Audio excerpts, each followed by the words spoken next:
Welcome to Buddha at the Gas Pump. My name is Rick Archer. Buddha at the Gas Pump is an ongoing series of interviews with spiritually awakening people. I've done over 500 of them now, and if this is new to you and you'd like to check out previous ones, please go to the past interviews menu on batgap.com, where you'll see them all archived in various ways. This program is made possible by the support of appreciative listeners and viewers, so if you appreciate it and would like to help support it, there's a donate button on every page of the site, a PayPal button. I have a slight cold, as regular listeners will notice, so I sound more like an FM radio announcer than usual. Or maybe more sexy, I don't know. Someone once said that last time I had a cold. You just sound sick. I just sound sick, Irene says. yeah.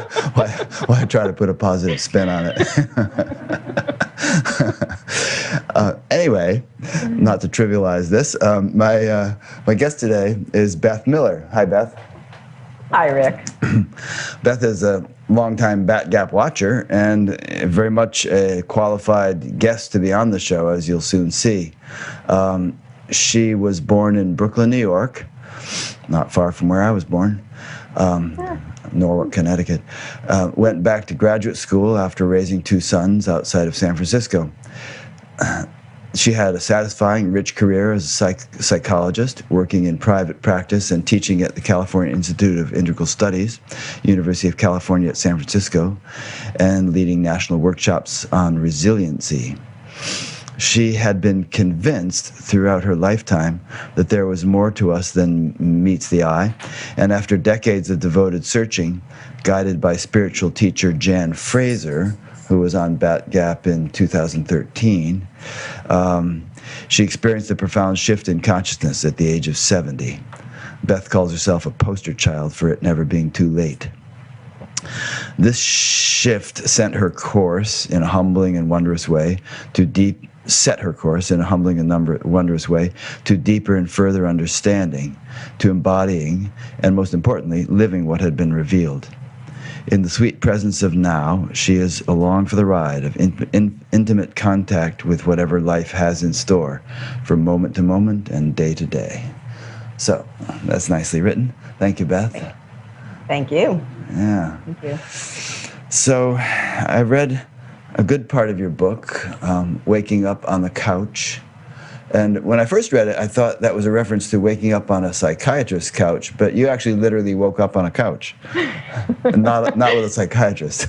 But I did use that title for the pun as well. Okay, it's a double entendre or whatever. A double entendre, yeah. I mean, being a psychotherapist, and having spent a lot of my years on a couch. Yeah, but I did also wake up on a couch. Yeah. True. You just have a thing for couches. I have a thing. Yeah.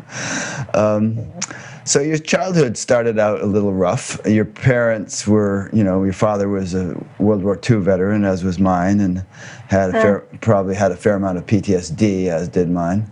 Right.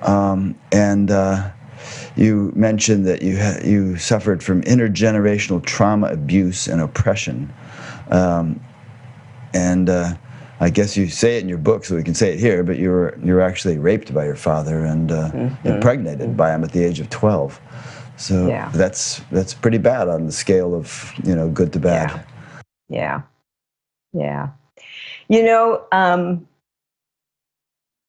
Not to minimize that in any way, shape, or form, which I do not, but I'd have to say one of the more long-lasting wounds that I experienced was one of being disconnected. I think it actually is harder to be disconnected than to even, sounds so crazy. I know it sounds so crazy, but there's something more profoundly disturbing, distressing, and retching to not feel connected. Would you say that your disconnection was a result of that trauma? I'd say it was, I don't think you can have that kind of trauma without a disconnect. There has to be some kind of disconnect for us to act out like that. But I'd say that, I don't know, it was 1942, it was the Second World War, my grandparents were immigrants. You couldn't have been 12 in 1942. No, I was born in 1942. Oh, you're born in 42, okay. I'm taking you back. I'm taking you back before. Taking me I'm taking way you back back, to yeah. to the beginning. Yeah, yeah. Um, so my early childhood, living in that kind of oppressive atmosphere of the Second World War. We were Jewish, the Holocaust, immigrants.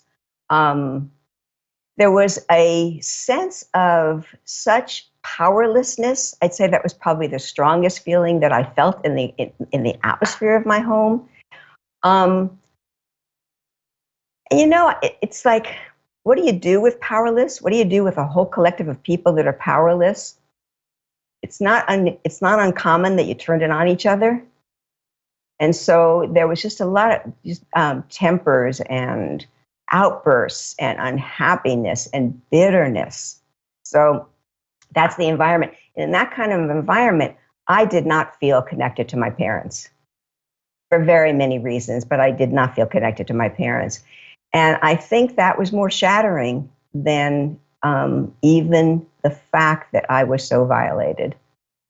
Yeah, well, I've heard that people who suffer extreme trauma often, well, the people who have multiple personality disorder often have suffered extreme trauma, and it's almost like Right. they've kind of disassociated and taken refuge in these other personalities in order to sort Exactly. of get out of the personality that is experiencing the Right. trauma directly.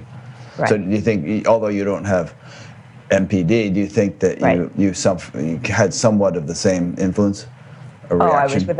I was without a doubt, I was dissociated, without a doubt. In fact, for me, the telltale sign that actually was agonizing, and I knew this as an adult, is that my heart was completely closed. I was so removed from myself that it was like painful. I mean, really painful because I didn't feel alive.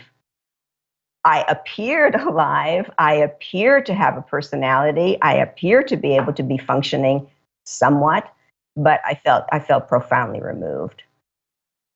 And I'd have to say, and this is in retrospect, when I look at my own life and I look at our human condition, I'd have to say that every single human being feels the trauma of separation. It's a given. It's an absolute given. And so I experienced it like this was my own personal experience of it.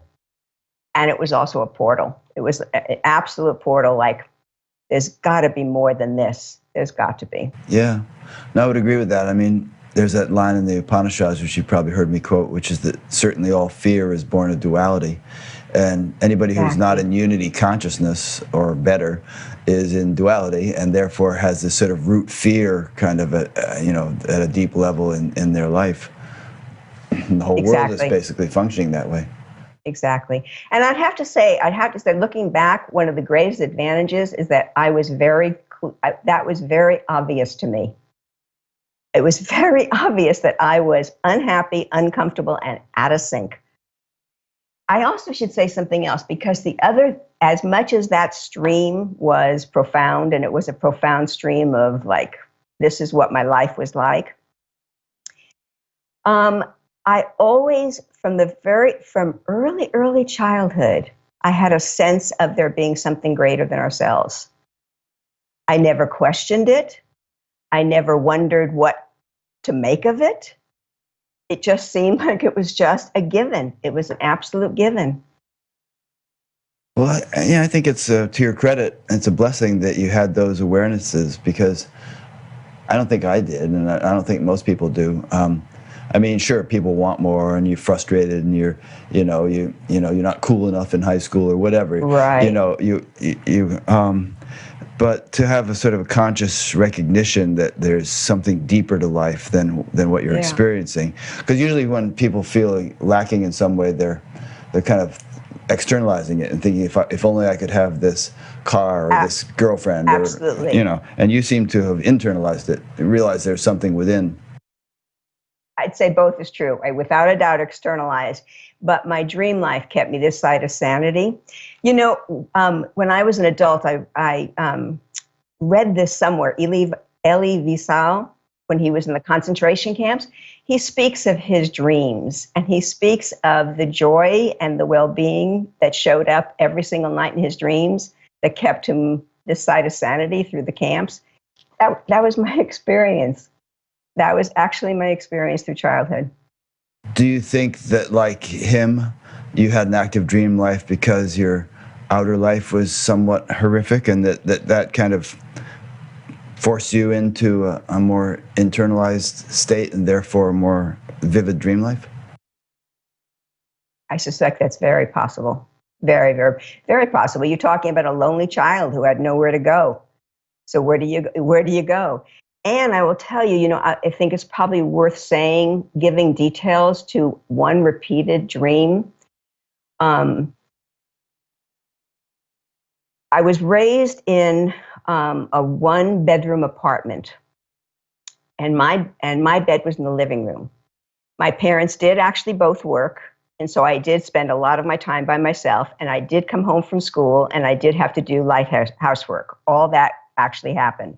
But in the dream, I'm doing light housework, and I'm doing some carpet sweeper. Do you remember carpet sweepers? Yeah, we used to have one of those. Yeah. Right. Okay, so a carpet sweeping underneath the what do you call it, of the bed? The foot of the bed, No, the ruffle. that ruffly thing that hangs down.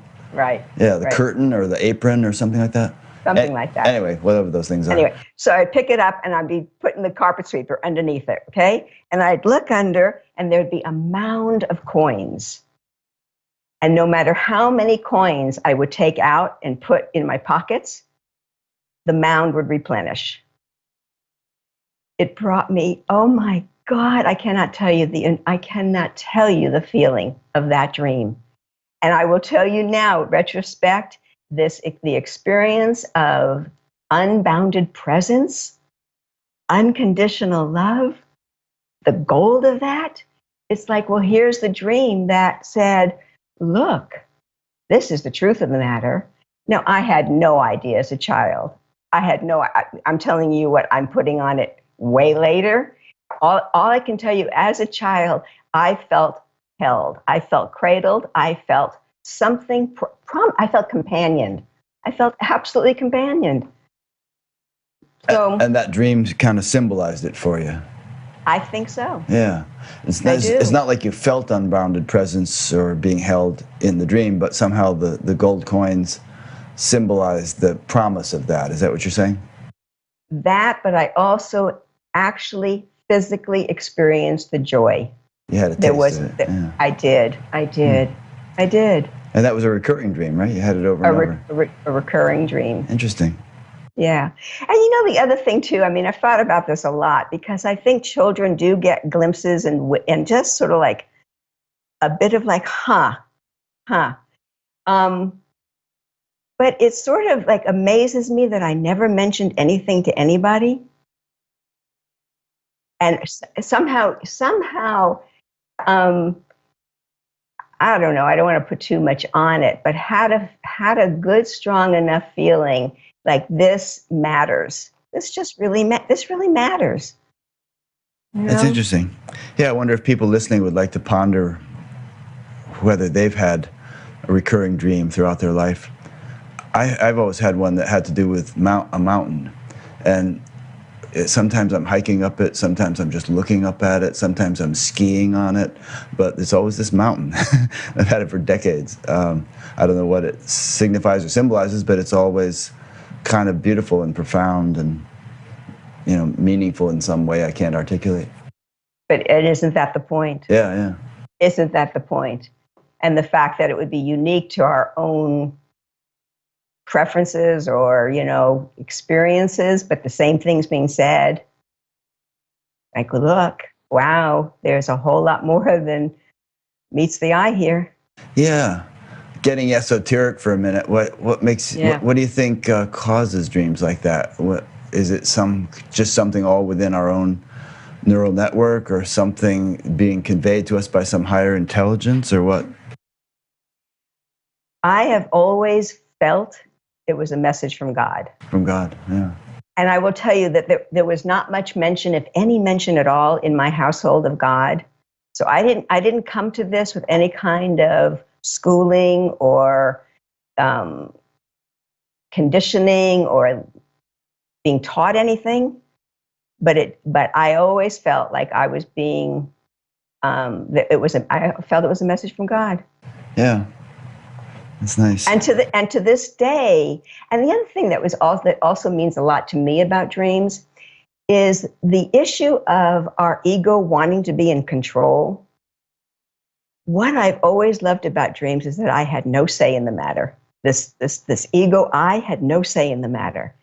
I think that's partially what I mean by it comes from God. It's like it comes from some place that I'm not having a say in the matter. I'm not controlling.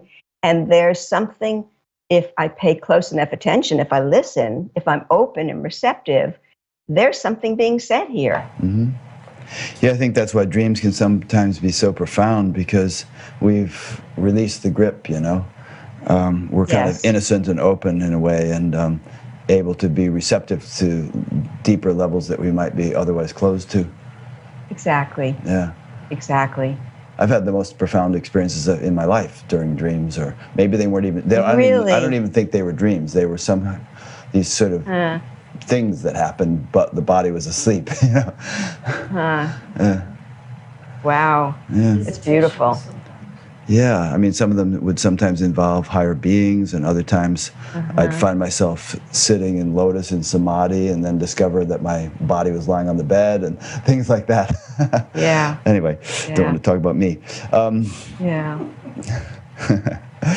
Well, the other thing too about dreams, maybe you've had this experience too, I can actually differentiate when it's more like a visitation. And that I think partially what you're talking about is there's some way that we are being visited. And I don't make a whole lot of it, meaning I don't try to interpret it, but I'm like, everything in me sits up and takes notice. Okay. Okay. Yeah. I'm listening. I'm really listening. When you were a psychotherapist, were you doing dream analysis or anything like that? Mm-hmm. Yeah. Mm-hmm. Yeah, most of my work as a therapist was any which way to give room and safety for the unconscious to speak. Any which way for our natural inclination to integration, for it to happen. So be it. During most of your therapist years, did you already have a spiritual orientation, and that was kind of the emphasis of your therapy, or did that dawn later on? Both. A little bit of both, some of each. Both. Yeah. Some of each, depending on how conscious the whole thing was. You know, I'll go back to what you said about the externalization of like what's out there that will make me feel better when you come out of a childhood, a rough childhood. I want to say two things about that. One, I'd say that set me up for, if you can believe it or not, a fondness for disillusionment. Really, because it was actually, so I left my childhood, and it's like, oh my God, finally, I don't have to be there anymore. Got married early. Had actually a very lovely, lovely life, really lovely life. Got a home, 2 lovely children. We had resources. I wasn't abused. I wasn't mistreated. Everybody was kind. My husband was gentle. He is a gentle man. And I wasn't happy. It's like, oh my God. Okay. So I have that in the back of my mind as one of the first and biggest disillusionments, which at the time felt awful. It felt absolutely devastating. But it hit me over the head, I can tell you in retrospect, like, oh, it's not out there. It's not out there. So the next thing we did, what made me think about it when you just asked me this earlier question, is that my whole family got involved in a organization community of people that were looking for higher consciousness. Well, let me just comment on that before I get into that story, Yes, because I read about yes. that in your book. But you know, Okay. when you think about it, the word disillusionment can have a positive connotation, because if we want to come out of illusion, which is one of the things that Right. enlightenment is supposed to be, then we should, in a way, welcome disillusionment. And that is not to say that one has to leave a happy family life or anything in order to wake up or attain enlightenment. One can do that within the context of such a life, and maybe it's even more conducive to it than a troubled one. But nonetheless, I've gone through some disillusionments in my life, and I'm happy for them in retrospect, because even though they might have been a little uncomfortable at the time, they enabled me to step back, reassess all my assumptions, and kind of rethink things and move on. That's why I say I have a fondness for it. It's exactly what. And I will tell you, it's carried through my life. And even at the moment of awakening, this feeling of like, that's it, and it's like this memory of like, it's all right to be disillusioned. It's really all right. Remember that song? Is this all there is to the circus? Exactly. Yeah. So I'm glad you said that. I'm glad you bring it up, because that was my experience, even though the actual disillusionment feels terrible, because there's so much banking on, I'm okay now. Well, when you think about it, though, there's an evolutionary momentum to life, an evolutionary trajectory, and if that were not so, then perhaps we would end up being content with the same old for decades on end. But there's a reason why you get the new car or whatever, and after a while you feel like, this isn't really going to fulfill me, because God or nature or whatever is telling us that there is a deeper fulfillment, and don't be satisfied with trifles. Exactly. And may we be listening. Yeah. May we if we're not, then listen. the message will come louder and clearer. Louder. Yeah. True. Right. Okay, so you're about to get into the story about the spiritual group. Well, so it was another profound disillusionment, because again, I thought it was out there, and it was this ongoing, like, something out there is going to make me feel all right, and make me feel okay. And not surprising, given the rough background I had, there was this ongoing stream of wanting to belong in this dimension, and a chronic, not even chronic, like an ongoing question of, what else is there? I know there's more. I don't know how to touch it any deeper. I don't know how to make it more alive in me. I don't even know what exactly it is. So there was this like meandering through. Go ahead. Oh, I'm just laughing because when I hear you talk, I'm reminded of Close Encounters of the Third Kind, with Richard Dreyfuss, and he knew there was more, and I just saw it was on TV recently. Of course, I saw it years ago, but that movie is such a perfect metaphor for the spiritual path. You've seen the movie, right? You remember it? Yeah. And it's like he just couldn't rest, and he's trying to eat dinner, and he starts mounding up his mashed potatoes. He said, "This means something." Anyway, he just couldn't rest, and all these people were weeded out who didn't make it to Devil's Tower, because they doubted, or they got discouraged, or they believed the people that said it was just a gas leak or something, and they shouldn't go there. But he just didn't believe it. He kept piercing through the illusions and the deceptions and the smoke screens, and eventually he was the one that got to go up on the ship with the aliens. Amen. Yeah. Right? Yeah, it's such a cool. The whole movie was a metaphor. I have to go watch it again. It's been years since I've seen it. Yeah. It would be worth checking it out again. Great movie. Anyway, I'm sorry I interrupted your train of thought, but I just kept chuckling as you were talking. Yeah. Well, let's see. The two like streams here. So here I am in this community, confused, because part of me wants to belong. That's all. And part of me is very interested in what are we really searching for? And maybe there's some kind of clue here. So again, it was a big disillusionment because it was not where I was going to rest my head. It was not home for me. But I will say that um, I discovered Jesus there. Now, being raised Jewish, I couldn't have told you. And I remember even during this time of studying the teachings of Jesus, I remember thinking, I don't know why it was so not kosher. I don't know why I wasn't supposed to be studying this man, but I knew it wasn't supposed to. And I'd have to say, in retrospect, he was my very first teacher because the community and the folks that were running it had the presence of mind to separate out his profound being and teachings from interpretations of what he has said. And so, again, being Jewish, I came to him fresh. And something very big communicated to me, something very big registered. Still couldn't do anything with it, but it's like, I can tell you now, this is what I could have thought is like, this is what it looks like. This is what it looks like.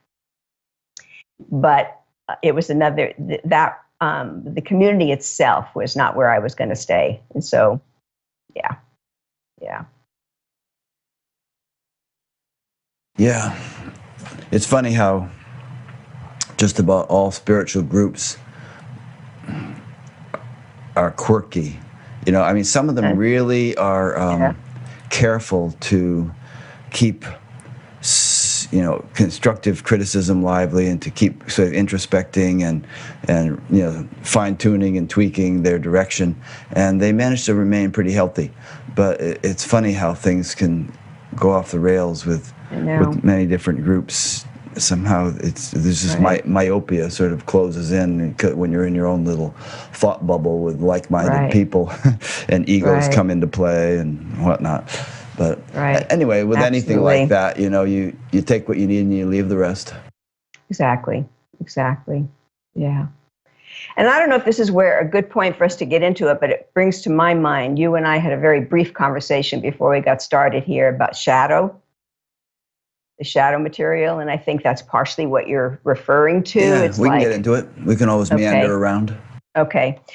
Because I'd say that for many reasons, turning to psychology made such a vast difference for me. And one of them is because it was a safe enough place to become absolutely radically honest with myself. Radically honest with myself. And I don't know how you can be radically honest with yourself without looking at places you don't want to look. And so I don't care whether it's the individual, a religious organization, the collective at large, our political system, our globe. There's something singularly about what we don't want to see? What about what we don't want to feel? Because if you don't look and if you don't feel it, we all know it gets projected out. It gets played out. We know what that looks like all too well. Yeah, I've been involved with this Association for Spiritual Integrity, which you may be aware of, and along with Jack O'Keefe and Craig Holliday and Mariana Kaplan. Craig and Mariana are both therapists of some sort, and they're convinced, just upon their experience, that and I've heard others say this too, but that some sort of therapy is almost a requirement for spiritual seekers, at least at certain phases of their lives. That it could be a expedient or a catalyst for their growth if they could work through this stuff more directly rather than let it sort of simmer on some semi-conscious level and trip them up from time to time. Exactly. It makes me want to fast forward for just a minute. I think, and then come back to this. How to say this clearly and in a grounded way. And a fast forward to, I want to talk about integration. That's where I got from what you just said. This business of integrating this profound, unbounded presence and our very humanity. And we're talking about, okay, hold that for just a minute. Okay, so that integration. I think I want to start with how I experience that right now.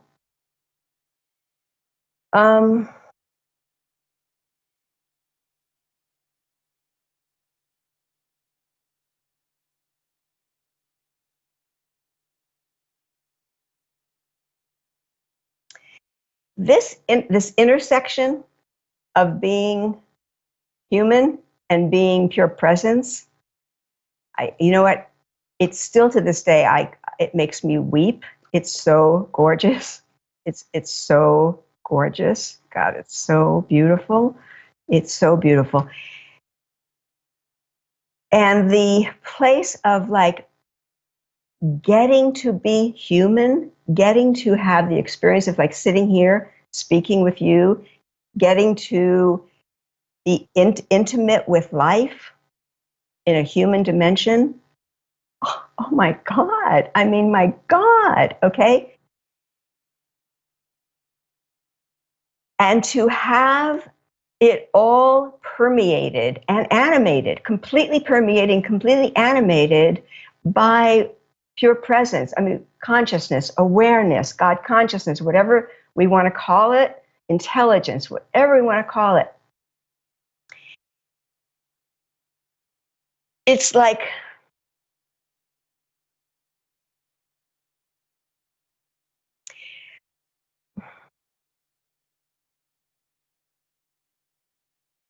it gives, oh my God, it's such a hard thing to talk about.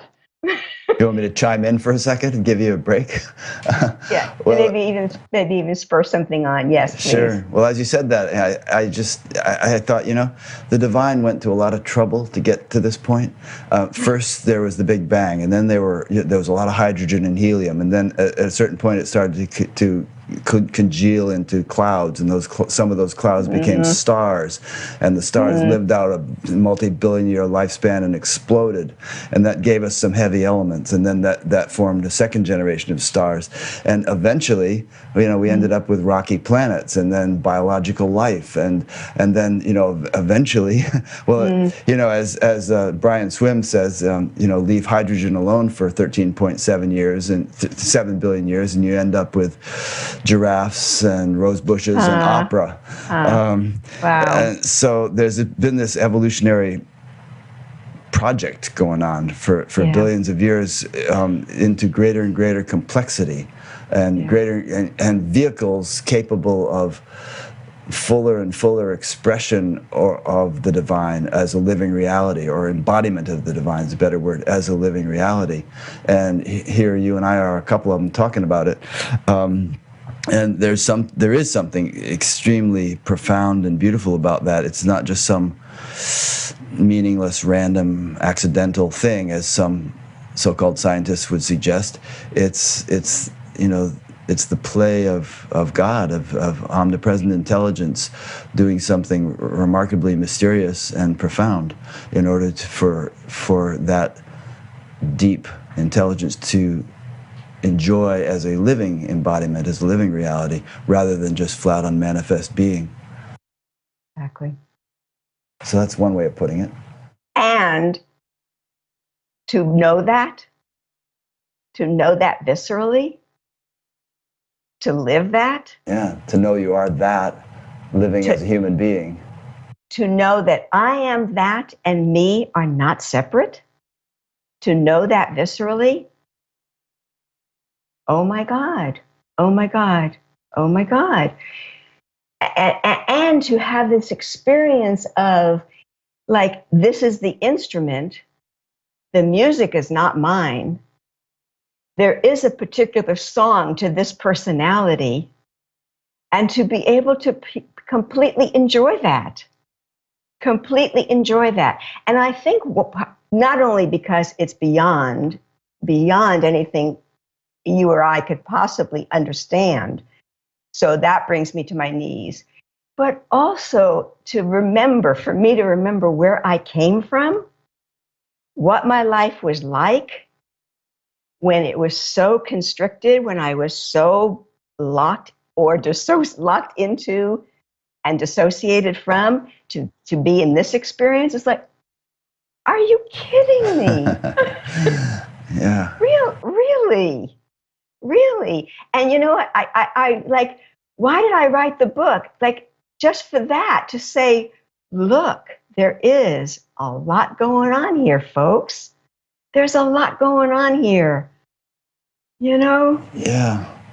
Yeah, can you remember back to when you were a lot younger and you said, you realized there was something more, but Yeah. which is great because I don't know how clear that is with a lot of people, but can you remember a time when life looked sort of dead, the world looked sort of dead and flat and meaningless and kind of devoid of sentience of any kind, and contrast that with the way the world looks to you now? Mm.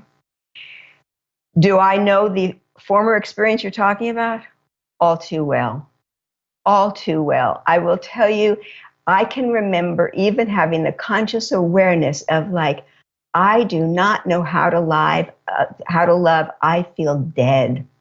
I feel dead. I am going through motions here, just going through motions. Like, so do I know that experience? Oh my God, all too well, all too well. And, I mean, people say this all the time, and it's hard to make enough of this, of we see the world through our filters. So to see the world now through awareness, and because I am a human being and my mind will get active and I will have backlashes, I even in that moment have that exact experience right there. This is what it feels like when I'm constricted. This is what it feels like. And all the time, it doesn't have the same, um, charge to it because everything in me knows that it's a momentary constriction. But I don't forget that it was most of my life where it was not seen as a momentary constriction. It was seen as this is the way it is. This is true. Well, you have a foundation now, I mean, if someone has, let's say, $20 to their name, then gaining or losing $10 is a big deal. If someone is a multimillionaire, then gaining or losing $10 you're still gaining or losing the same amount of money, but it's really not a big deal, because you have this ocean of wealth, Exactly. speaking metaphorically, and so that's just a little ripple on it rather than a huge crashing, event. Exactly. I mean, you bring me back to my dream. I think that's exactly what the dream was saying. The coins, they'll be replenished. One coin, yeah, one coin is not going to make or break you. Yeah. And I think the things that buffet us in life do so to make us stronger. Wasn't that Nietzsche who said, "Whatever doesn't kill me makes me stronger"? It's like, I don't know, the blacksmith pounding the horseshoe or something. He seems to be hurting the horseshoe, but he's actually pounding it into the right shape, or the metal worker or whatever, molding something. It might seem cruel to say that in some cases because people experience such catastrophic events. Yeah. But I don't know, if we zoom out to a big enough picture, maybe we can see the wisdom in it. Mm-hmm. My experience is that both are true. If you zoom in, it's like it's agonizing, absolutely agonizing, and I think the pain is like the sorrow or the grief.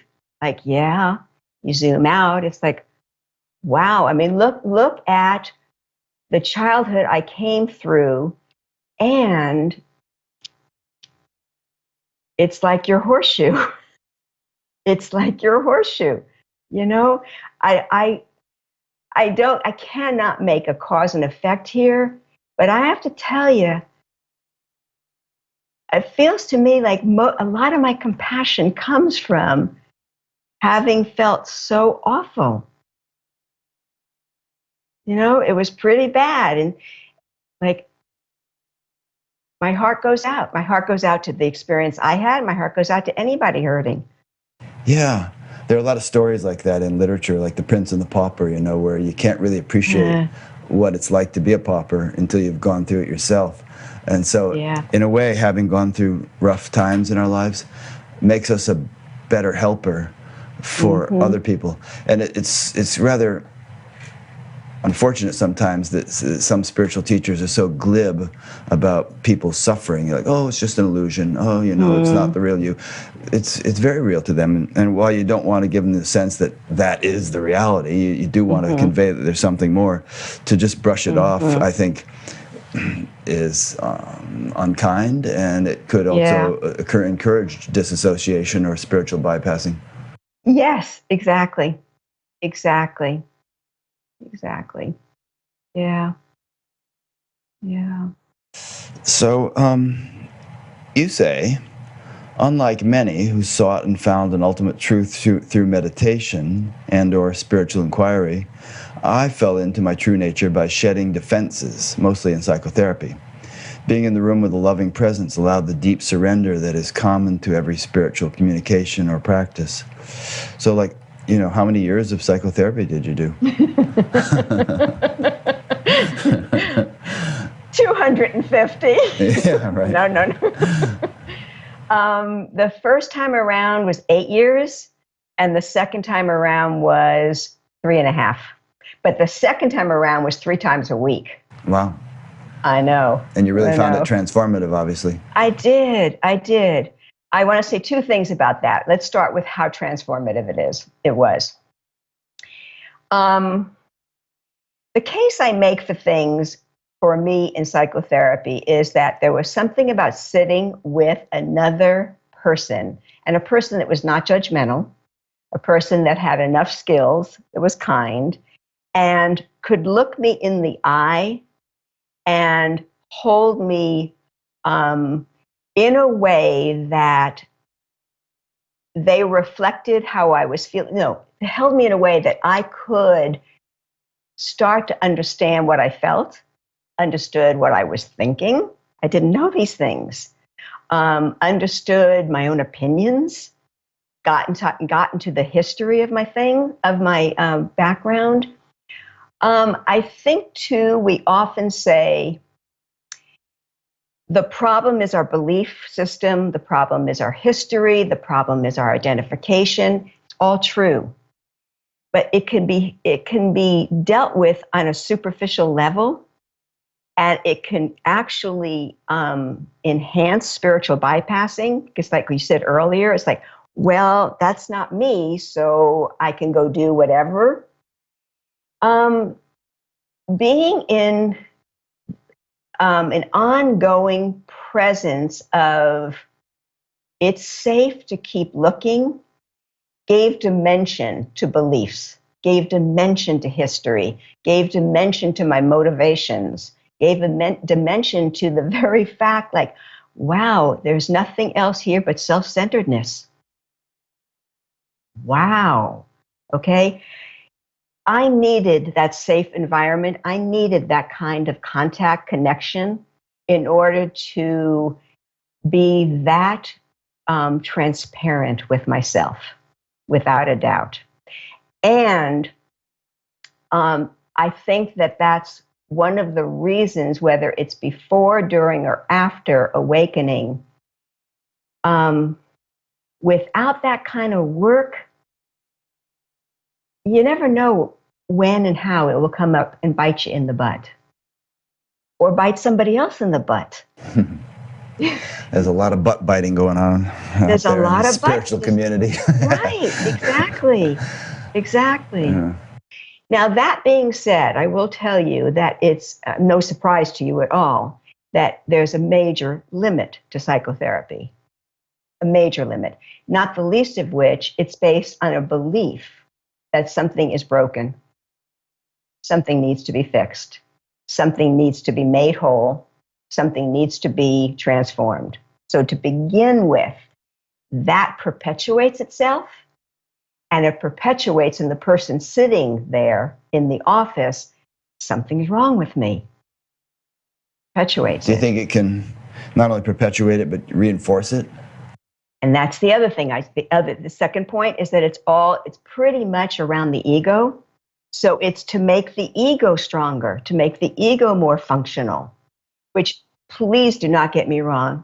Thank you, thank you, thank you for this service, for what I received and what I give. Thank you. Well, as many have said, you have to develop a strong ego before you can relinquish the ego, transcend the ego. Precisely. If the ego is damaged and broken and dysfunctional, then you can't really, just transcending a dysfunctional ego may be difficult, and it also may not fix the ego. Exactly.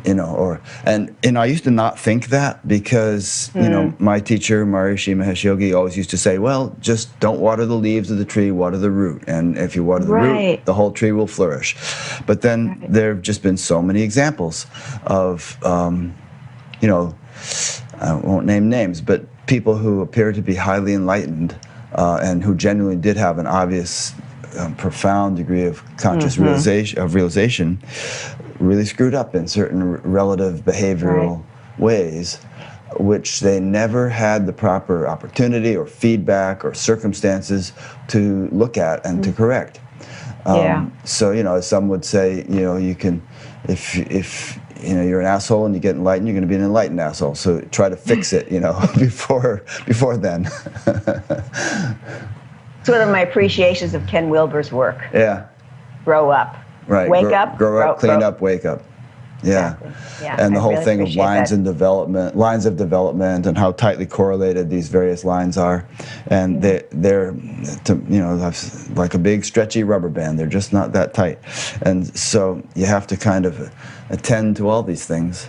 Yes. For your own benefit, not just for others. I mean, especially if you're going to take on the role of a spiritual teacher, but even if we're really concerned about our own enlightenment and development to have it be as profound as possible, then becoming a better human being in every sense of that phrase is part of the package. Yes, and it's not enough to say you're not a human being, you're just pure consciousness, and forget about being a human being, because like it or not, you're going to continue to be a human being on some level, and it's going to cause you trouble, as we've seen so many times, if you don't address that stuff. Absolutely. And conversely, what a marvel to be a human being, and to be able to be keep cleaning up and enjoying that humanity. Why miss that? Why miss that? Also, if we like to think of ourselves as instruments of the divine, if we have a sense of sort of wanting to serve the divine, then we want to be nice, effective instruments. Yes. We don't want to be sort of like dirty glasses or broken hedge clippers or whatever kind of tool metaphor we want to use. We want to be in good working order so as to actually really be of service. That's lovely. That's really, really lovely. Especially since the divine treats us so well. Very lovely. To anthropomorphize it, I think the divine really needs effective instruments or servants or whatever term, especially in this day and age where there's sort of a dire kind of situation in the world, and the fact that there are so many people waking up and teaching and so on is probably in response to the dire straits of the world situation. But we all want to be sort of, when I was on my teacher training course, become a TM teacher, Maharishi said, when there's a war on, there's no time to train sharpshooters. Just give them a rifle and send them out. And so we were a bunch of bozos, they gave us a rifle, so to speak, and sent us out. But I think now, 50 years later, we can train sharpshooters, pardon the military metaphor. We want to be sort of effective marksmen, spiritually speaking, rather than just shooting wildly and having who knows what kind of mixed effect. It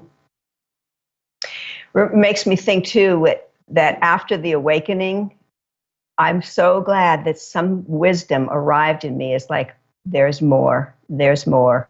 And this whole period of embodiment is as important, no, maybe even more important, cleaning up the instrument. Yeah. Describe what led up to your awakening. How, we've only gotten as far as psychotherapy, really, and a sort of an inkling when you were a child that there was something more. But how did it get more explicit in your life that there was this spiritual attainment to be had? And what were the steps and practices or teachers or whatever that led you to that attainment? Yeah. So again, I'll go back again to the psychotherapy, because basically what it did over the years is it helped shed defenses. Mm-hmm. And so much of my experience seems to center around my heart, closed, and then just keep opening and opening and opening. Mm-hmm. By the time I'm actually a therapist myself, I'm single. My kids are grown. And there's this kind of inkling. I have to tell you, I'm in such better shape.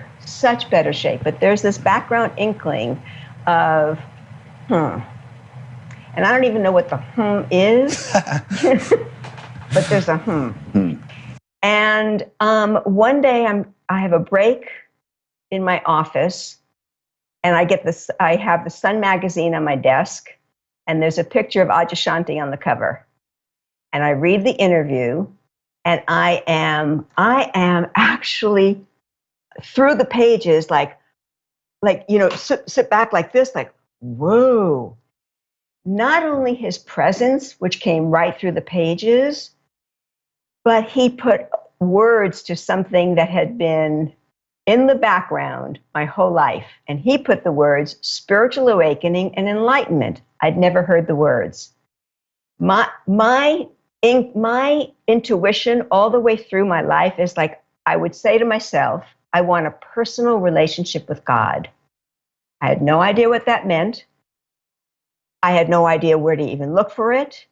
And then when I heard those words, it was like, ding, ding, ding, ding, ding, ding. Okay. So, and then I make a joke on myself because I didn't know that Adyashanti was well known. I just go, oh, look. Like, I feel like I just found somebody that nobody else knows about. And he's local. I live in San Francisco, so he's local. So that was the beginning of a more concerted, let's go check things out. What year was that, just out of curiosity? I want to say, I don't know, maybe 2008. I'm making it up. I mean, I'm guessing. I don't know. And so my experience with him was very remarkable because having been physically and sexually abused, my body was tight, just tight. I'll tell a story on myself. I gave talks several times because of my first book on cultivating resilience. And 3 times when I was speaking, 3 separate times, a body worker came up to me and said, I didn't ask, I mean, this is unbidden, said, have you ever thought about doing body work? Because you're so tight. It's only in retrospect that I'm aware of what they were looking at or what they were seeing. So I'm just giving you a sense of how come it was so remarkable to me to be sitting in the audience at Adyashanti and feel everything in me, my entire body, just open wide. And I'm looking at myself going, who's this? And what's this? And being able to recognize that I was in a presence that was familiar to me. And I didn't even know I didn't know what it meant, but I knew it was familiar to me. So I went to his satsangs I don't know, I'm going to guess a year. And a friend gave me Jan Frazier's book, When Fear Falls Away. I read her book and I had the same experience with the presence. Like it communicated off the page. off the page. And my body did the same thing in reading her book that I felt when I was with Aja. And Aja wasn't taking any individual people at the time. He was only working in groups and satsang. And having read Jan's book, I contacted her. And then I started working with her. And that's when things started to get like, wow, quicken. And it's a fascinating thing to me because my understanding, my experience of how transmission works, is like being in the presence, and I mean intimate, close contact in the presence of unconditional love and complete openness. What it did is it activated something that had been known in me, but not accessed.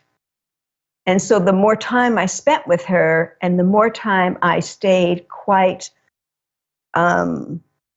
attentive, I watched it grow.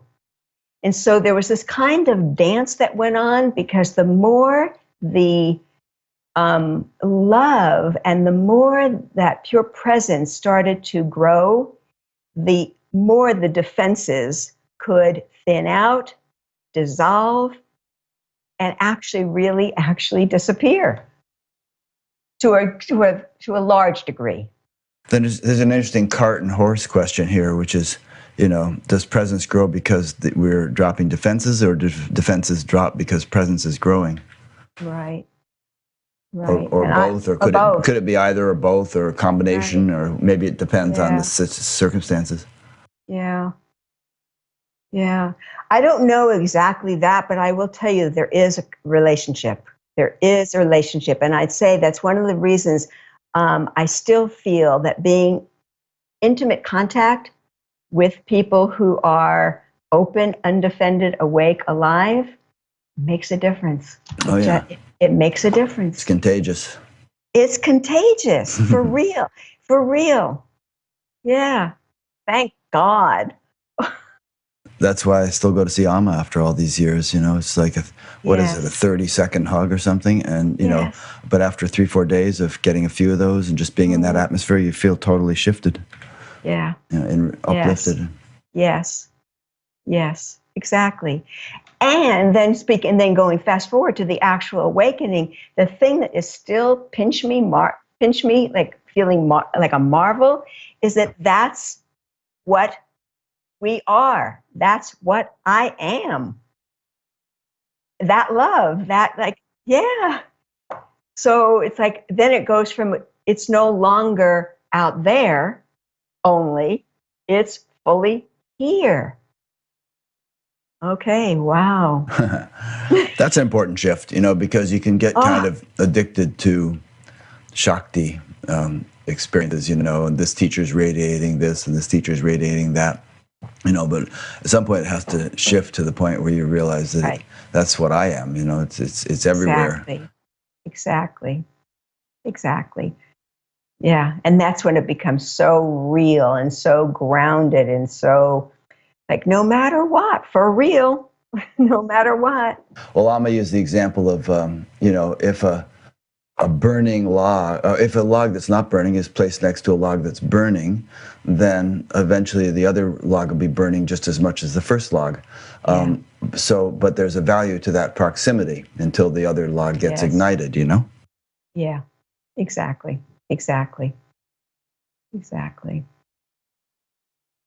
Okay, so then you were with Aja for a year, and then you met Jan, and met Jan. What did you? How did you have to commute to Vermont from San Francisco, or what?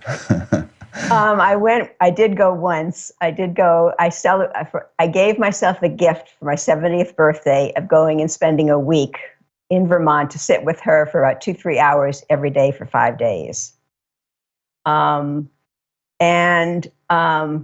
It was wonderful. God, it was wonderful. And it left me in a state of bliss. Came home and it's like, wow. That's why I don't know, but when I said it to you, it's like, I really can't understand the temptation to stay there. I get that. because wow, it's so blissful. It's so blissful. It's so easy. It's so lovely. It's so absolutely lovely. And I get the shadow side of that too. I get the shadow side of being stuck there. So anyway, so there was that period of time. And then I spoke to her on the phone frequently, very frequently. And sent a lot of emails back and forth, which is a major part of your book. Exactly. Right. That was the other thing I wanted to offer and communicate is like what that kind of being seen does for us. Yeah.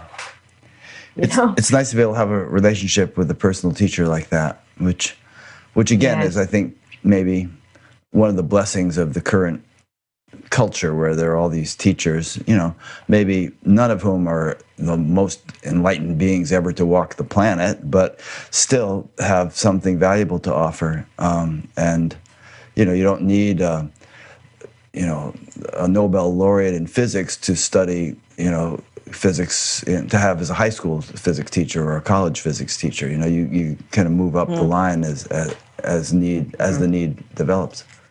Yeah. And we are fortunate that there are people like that. We are very fortunate. Yeah. Well, then Jan came out for a retreat. There were maybe about 8 of us in a home for 3 days. Out to the West Coast? Yeah, she came to California.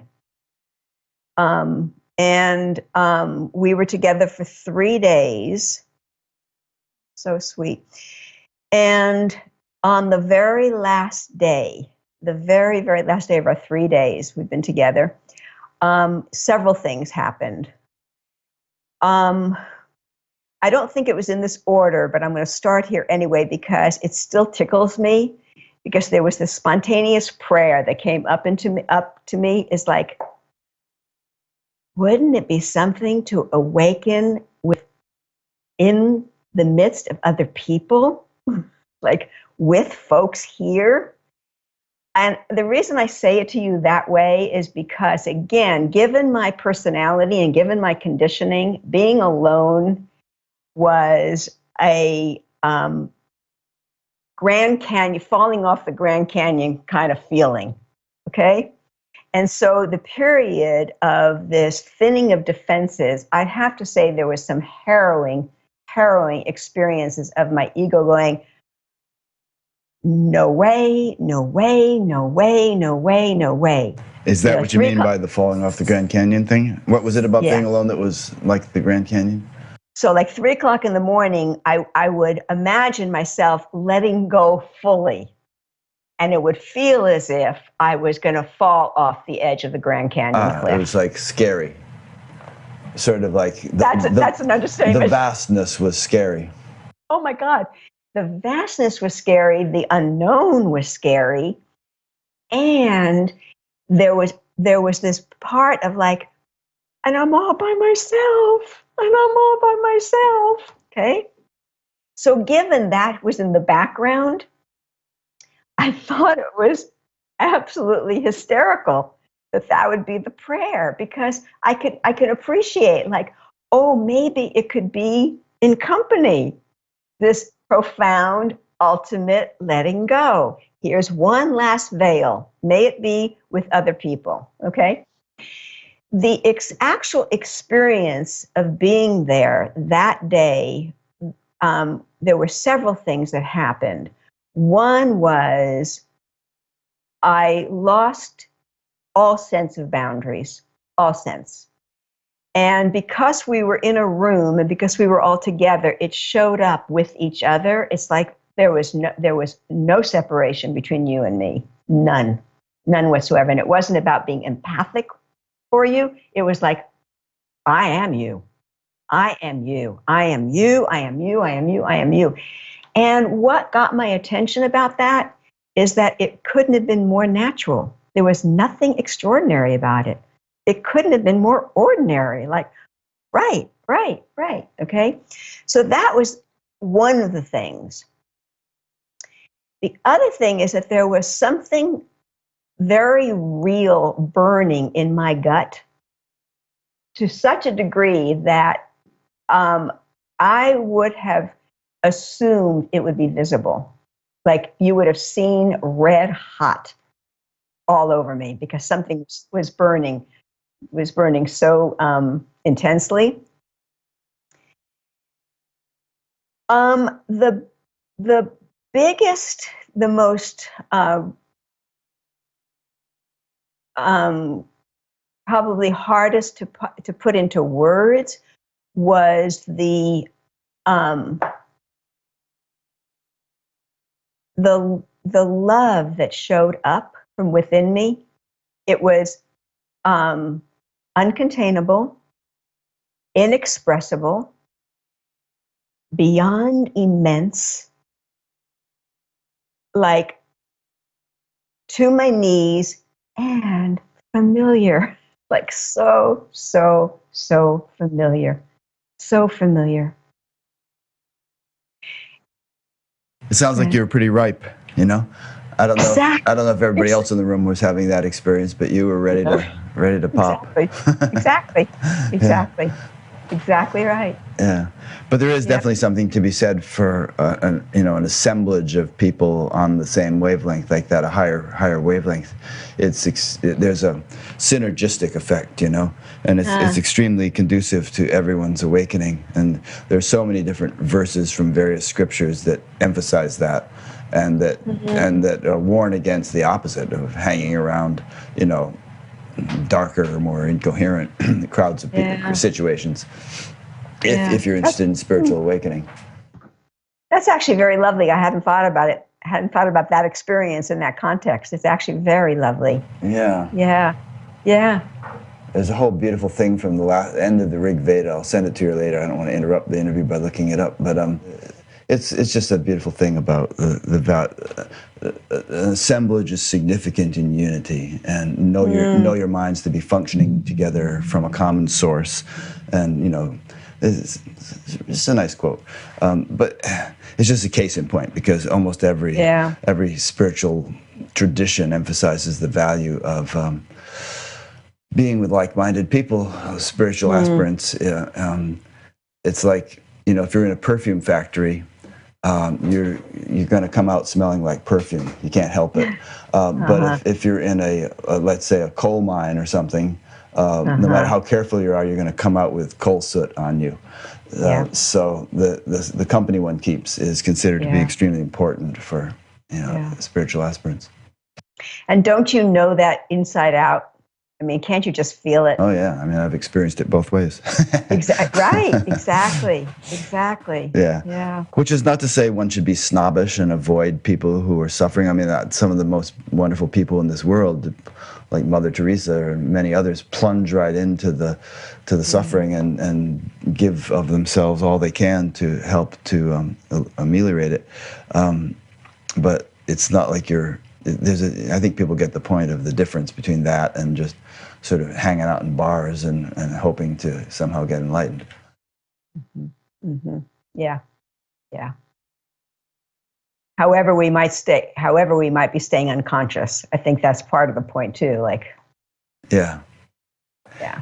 So anyway, so you're on this retreat with Jan, and you're having this kind of unity experience, but that wasn't the watershed moment that you later experienced. So let's take us on to that. What are you thinking? Because it really there was something. There was something on a couch where you were alone, and you're sitting on a couch, and all of a sudden, quietly, it was the quietest, gentlest thing, but that was the shift. Okay. So yes. So that what I just described was the last day of the retreat. We all went home. I thought it was I don't even know if I gave any thought to it at all. Got up the next morning, lay down on the couch, and it's like, oh my God. Because it was a dawning of like, the shift just happened. It happened. I think that's partially what you're talking about. Now, had it happened the day before at the retreat, and you hadn't recognized it, but then the next morning you thought, oh yeah, I'll be darned, there it was. Exactly. And what then got clear, because what got clear is that the shift that had gone on is what was looking through my eyes was radically different. Okay, here it is. Irene just sent me the quote I was looking for. Good. I'll read it just for fun. And it's go together, speak together, know your minds to be functioning together from a common source, in the same manner as the impulses of creative intelligence in the beginning remain together united near the source. Integrated is the expression of knowledge, and assembly is significant in unity. United are their minds while full of desires. For you, I make use of the integrated expression of knowledge. By virtue of unitedness, and by means of that which remains to be united, I perform action to generate wholeness of life. United be your purpose, harmonious be your feelings, collected be your mind, in the same way as all the various aspects of the universe exist in togetherness, wholeness. There you go. Thank you, Irene. Yeah. Yeah. That's kind of the crescendo, grand conclusion of the Rig Veda, 10th mandala of the Rig Veda. Well, out of many, there is one. Yeah. And there's all these, you see all these sort of Vedic pictures of all the rishis sitting around together, or the master sitting there with all these disciples and all. So I don't know why we're talking about this so much, but, look what effect it had on you. You just, exactly. There you were in this assemblage, and I don't think you would have had the same shift otherwise. Who knows? But, I'm sure glad it worked that way. Yeah. So that's the value of satsang. Well, that's what I was thinking as you're reading this. I was thinking about retreats and satsang. No wonder. Yeah. No wonder. Yeah. And even what you're saying about Amma, about the, you didn't say horse. What did you call it? What did you say? What's activating another? Oh, like logs? One log getting another one burning? Exactly. Yeah, that kind of thing. Yeah. Yeah, so that's the value of these things. And, there's a downside to it. There could be in terms of groupthink and cultish ways of thinking that develop them. You need to kind of get outside the box and kind of keep your balance and keep your perspective and not let yourself get all sort of weird. But, don't throw the baby out with the bathwater either. Yeah. I mean, we have to stay real with ourselves. Yeah. And integrated. There we go with the word integration again, Right. And integration isn't like, nothing is happening for 20 years, then you have an awakening, and then you got to integrate. It happens at every step of the way, Yeah. There are incremental degrees of spiritual development or development of consciousness, and each increment needs to be counterbalanced or integrated as it happens. Yes. Yeah. That's actually my experience. Yeah. Very, very much. Very much. And you're going back to and so how does presence enhance that? And it does. The deeper and more present, the easier that kind of integration. It's like, I don't have to do anything anymore. It is actually happening on its own. My job is to stay honest with myself, to stay real with what's going on. Well, this line I just read, by virtue of unitedness and by means of that which remains to be united, I perform action to generate wholeness of life. So the means of that which remains to be united would be the whole relative world which may not yet appear united. Exactly. But you interact with that, you engage in that, and continue taking resource to the unified value, the presence, and the presence gets more and more infused into that which appears or may have appeared to be disunited. It just permeates it more and more. Exactly. Exactly. Yeah. And so I'm saying it that way because that's my experience. Yeah, that's why I'm saying it like, right. It's like, yay, right. Yeah. Yeah. And so it's interesting to note that you had this experience, and then this awakening experience on that weekend with Jan, and then you realized it the next morning. But then, in the ensuing years, you realized that there was still stuff to work through. And this is sort of a recurrent theme, but I don't know if everybody quite realizes that, because a lot of times people think they're going to be home free once they have some sort of awakening and never have to deal with anything again or something. So let's talk about that. That's what I thought. That's what you thought, yeah. Imagine my surprise. Yeah. It's like, oh my goodness. So I'm going to be perfect, and Well, I'm going to be I'm going to be all right. Especially, remember how many years of psychotherapy. It's not like I didn't understand this human condition. Okay, so imagine my shock. And in retrospect, again, looking back at the whole thing, it makes so much sense to me because there was an embodiment that wasn't going to happen conceptually. Partially what I think where my illusion was is that it would just I would just be cleaned out. At the moment of awakening, you would be cleaned out. Right. Yeah. I'd be cleaned out. So it wasn't even, I can't fault myself for like missing a boat here. It's like, I just thought I'd be cleaned out. And at the risk of delineating something that is not really accurately delineated, I'd say the next 5 years was about the body waking up.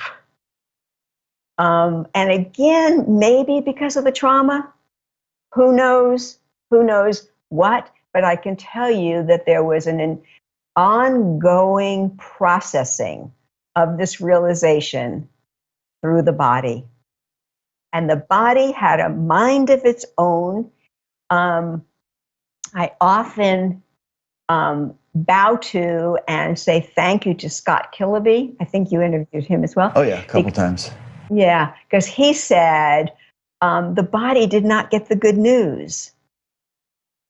And I could have kissed him because that's right.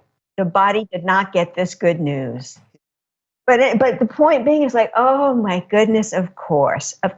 Now I have to say, there's also the part that I reveled in, almost like a child discovering something I had not ever known.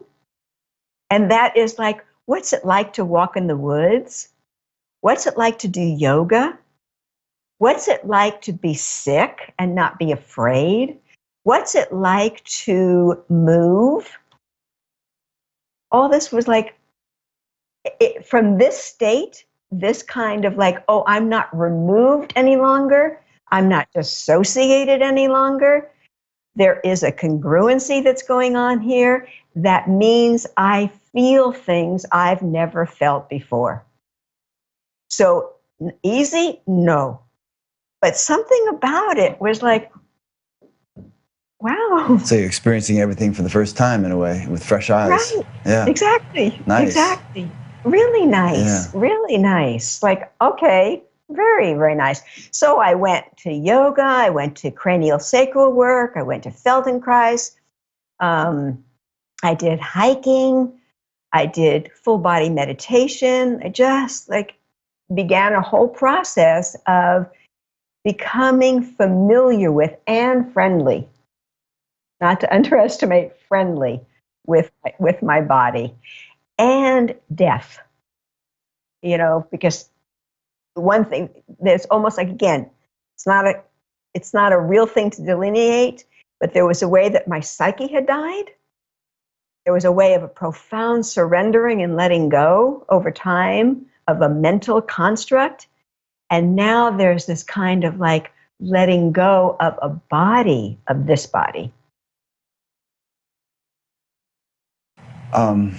Yeah, about the body. I mean, obviously the body is the instrument through which anything is experienced, including awakening. And, Right, as Jesus right. said, the body is the temple of the soul. And I think Right. there's a certain degree of opening or purification that would be necessary for awakening to dawn, or that would at least be conducive to it and make it likely. But Yeah. that's not necessarily a complete transformation of the body to the extent it can Right. be transformed. But having Right. done that, remember Peace Pilgrim? Did you ever read her book? No. She was this great woman who just sort of walked around the United States with just basically a sweatshirt and sneakers, and just totally trust, no possessions, no money, no nothing, and just completely threw herself on the mercy of the divine. But she was in a very high state of consciousness. And I remember this chart she drew where she said, about how evolution sort of goes, but then once awakening happens, it sort of takes off like the like the global warming hockey stick.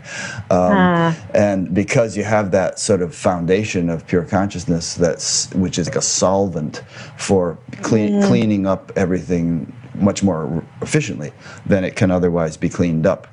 And that's what you did. You just sort of engaged in all these things to accelerate the purification of the body. Yeah.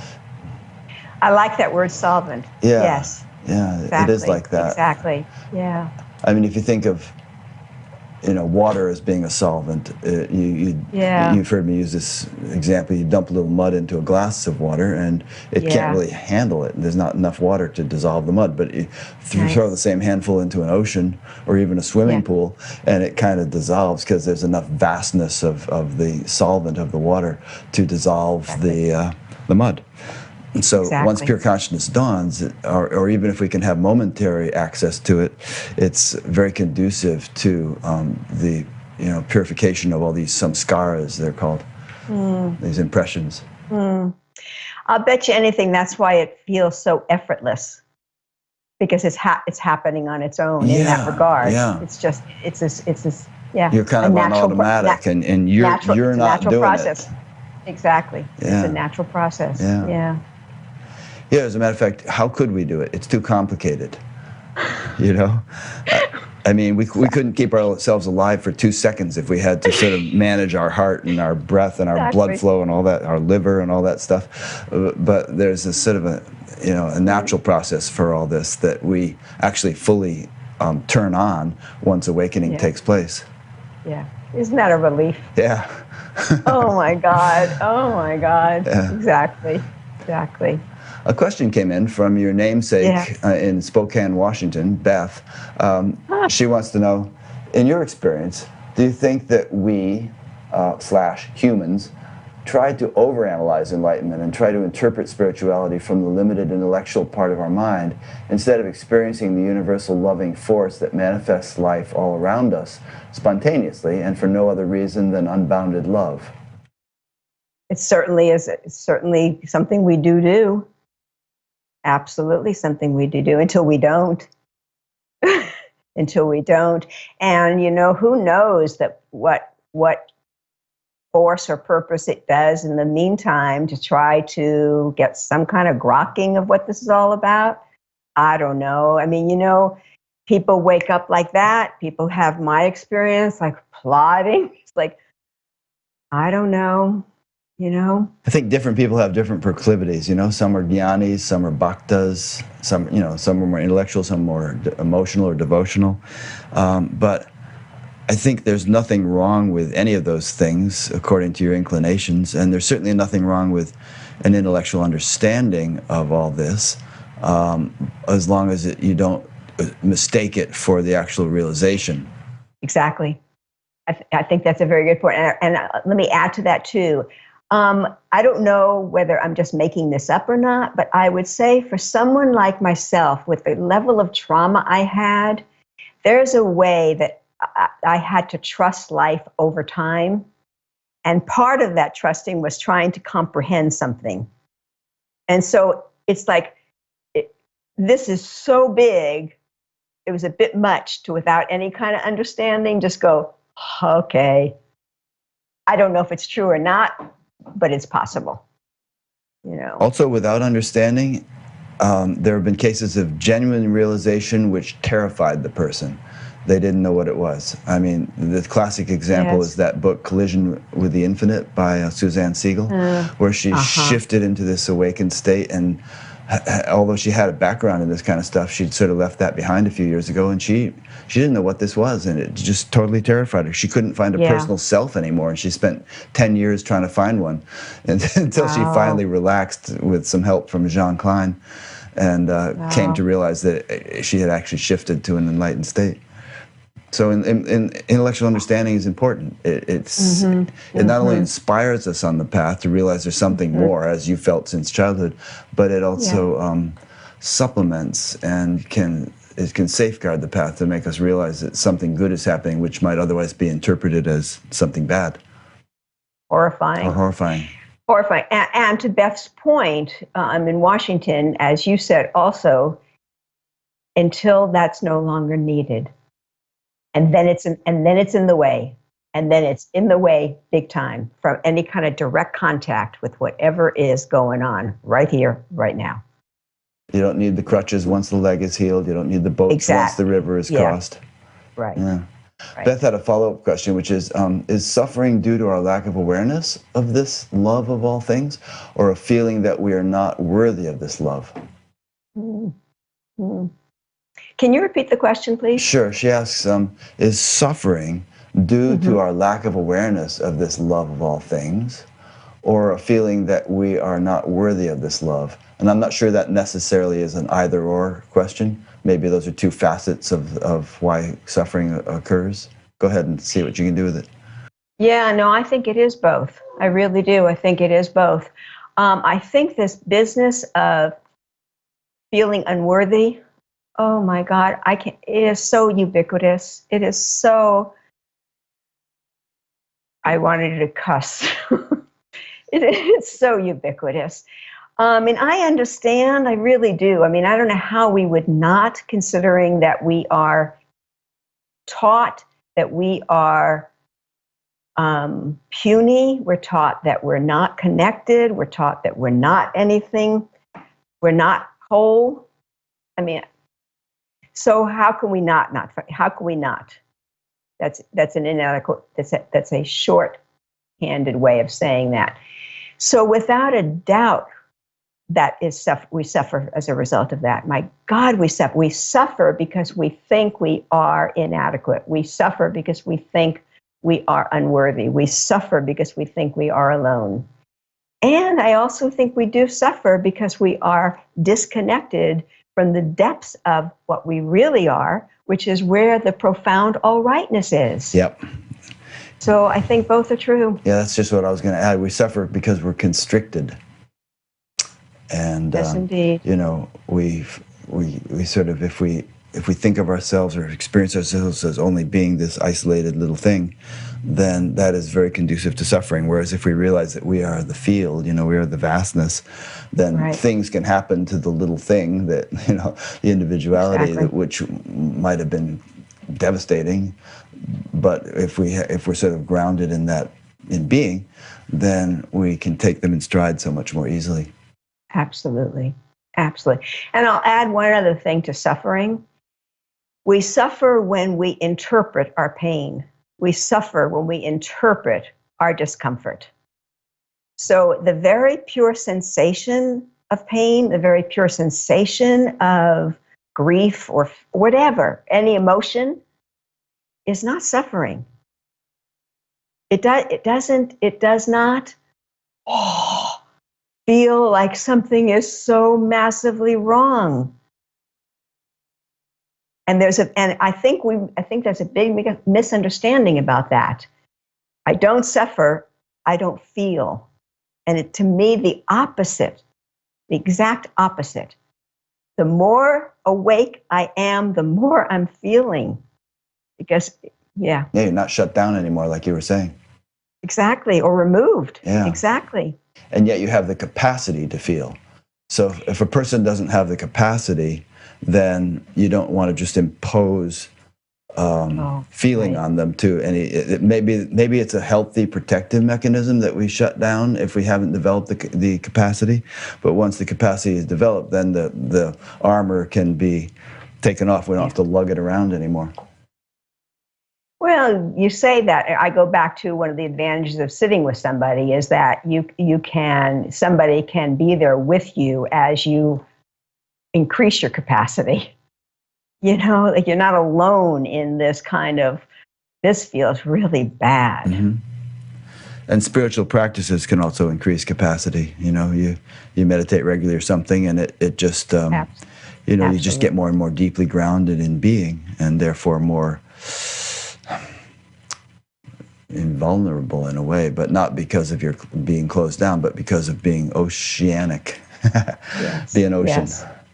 Yes. I think more vulnerable and invulnerable all at the same time.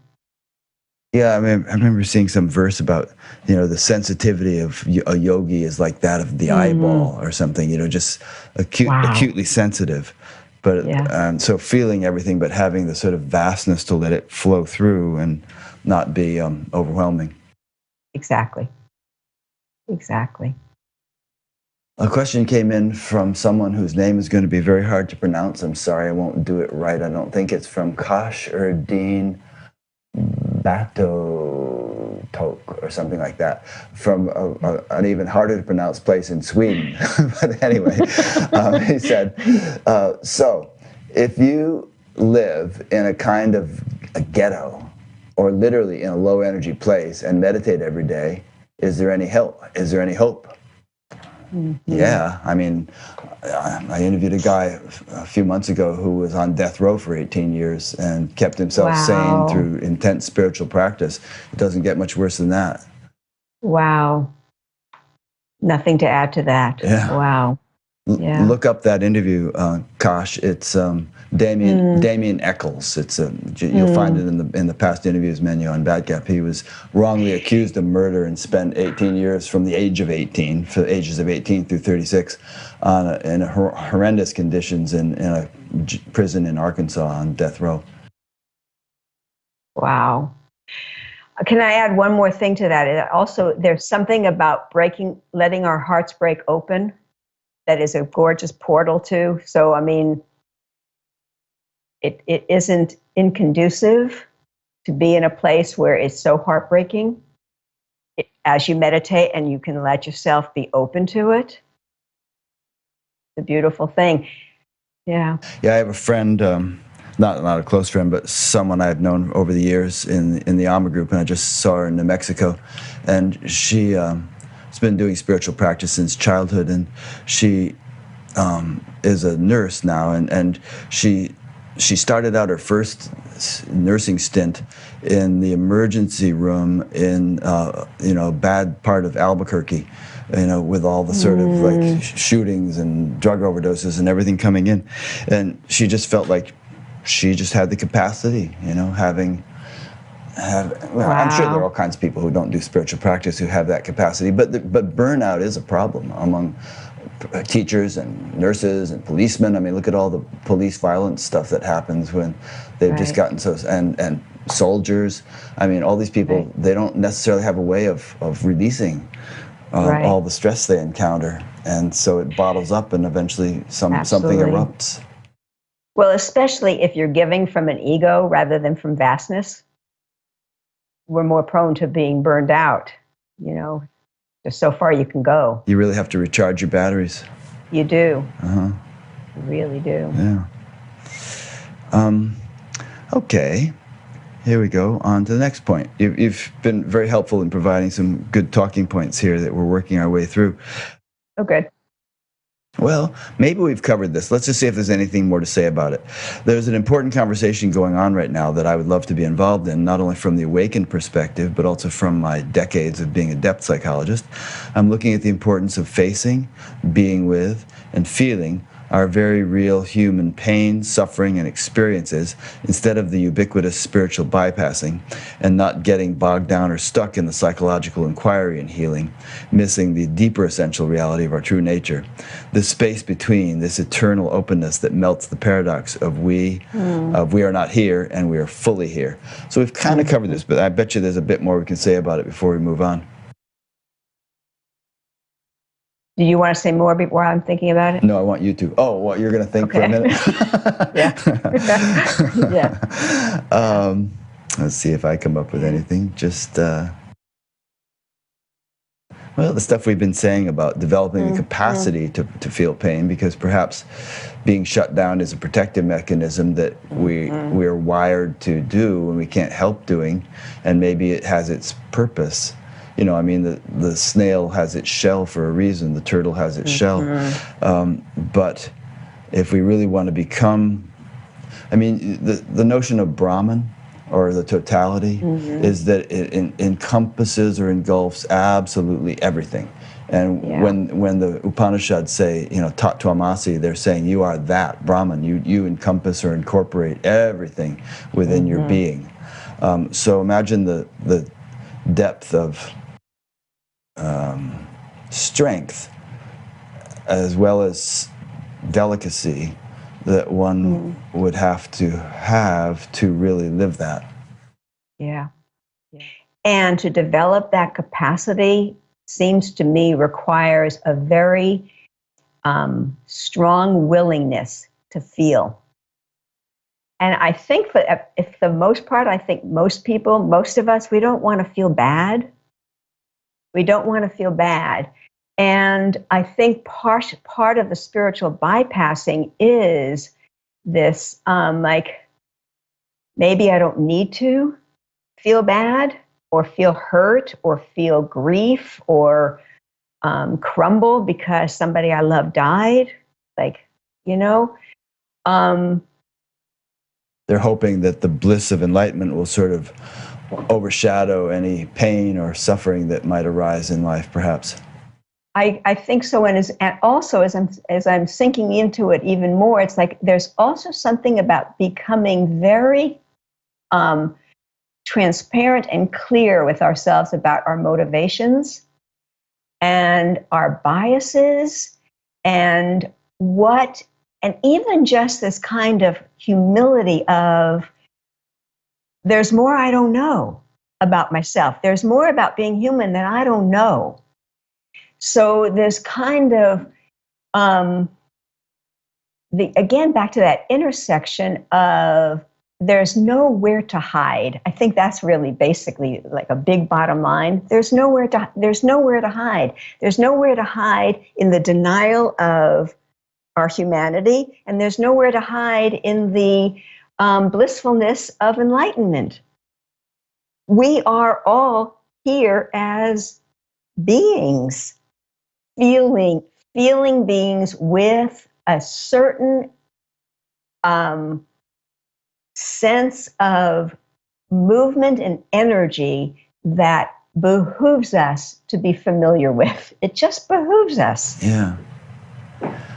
I have a friend who was on Bat Gap years ago who says that, decades ago he awakened, and he's been living in that state ever since. But he says, still, he always had a gnarly sort of personality, didn't get along well with people, and he was prone to depression and all. And after awakening, he still had a gnarly personality and was prone to depression. He actually has been going to a counselor and trying various, medications in rather microscopic quantities because he seems to be very sensitive. And he finally found something which actually shifted him, and he feels like his whole behavior and his depression has changed for the better. But if we take him at his word that he has shifted, is in some enlightened state, fairly high, and yet experience this stuff, it sort of might shift our conception of what enlightenment is or can be or might be. Exactly. Maybe this kind of stuff is not necessarily wiped out by. Exactly. And certainly I've seen certain enlightened people, I would say, get angry, shed tears, all that stuff. But you know what I think? I think where the profound shift is our orientation to that. Right. Like I don't identify with it. Yeah, but it's going on. I don't judge it, and I'm not hard about it. Like, and so there's something about, and there's where to me unconditional love works its magic. But the idea of like it not being there, I don't know. That can really talk about gnarly. That could be pretty gnarly. A question came in from Gloria in El Campo, which I presume is California. It doesn't say. She said, "Hi Beth, you were going to speak of what you noticed looking out of your eyes after the retreat, but were interrupted, probably by me. Sorry about that. I wonder, what did you notice looking out of your eyes as you sat on the couch after the retreat? Thank you."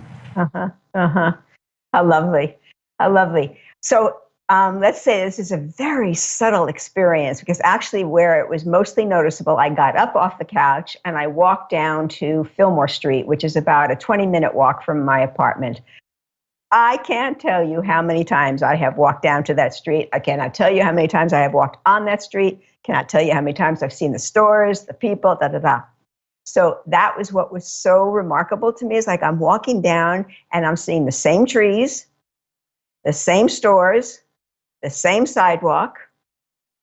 In some case, maybe even the same folks who are still walking the street. And it's like, but I'm seeing everything in this kind of direct contact that I can only say is like awareness is looking at it, not this kind of like, oh, I like that, or like, whoops, yuck, all that kind of like, oh, maybe I'll get that, all that kind of, I don't mean this pejoratively, ego chatter. Yeah, I was just going to say chatter, yeah.